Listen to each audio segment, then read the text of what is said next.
இந்த எண்ணெயை நம்ம பேசிக் சளியை கரைக்கக்கூடிய மசாஜிங்காக யூஸ் பண்ணலாம். ஓகே, அடுத்து தேர்ட் மசாஜ் பார்த்தீங்கன்னா back massage. 5 times clock wise, 5 times anti clock wise, 5 times clockwise. இப்போ நம்ம வீடியோவில் எப்படி காட்டுறோமோ அதே மாதிரி பண்ண அந்த நுரையீரலில் இருக்கக்கூடிய சளியோடைய சேனலைசேஷனை நம்ம ப்ராப்பர் பண்ண முடியும். இந்த மாதிரி மசாஜ் கொடுத்து முடிச்சதுக்கப்புறமா நல்லா தட்டணும். தட்ட அந்த நுரையில் இருக்கக்கூடிய சளி நமக்கு இலக ஆரம்பிக்கும். அதுக்கப்புறம் இப்போ வீடியோவில் காட்டுற மாதிரி ஒரு 4-5 டம்ளர் கப்பிங் நம்ம பேஷண்ட்ஸ்க்கு நம்ம கப்பிங் மெத்தடை கம்ப்ளீட்டாக டயட்டோட சொல்லிக் கொடுக்குறோம். டயட்டோட தான் இந்த கப்பிங் மெத்தட் பண்ணணும் நீங்கள்.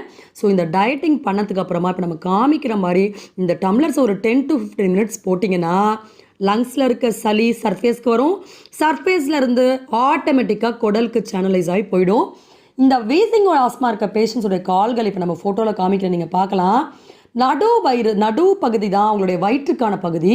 அப்போ லங்ஸ் நல்லா தான் இருக்குது.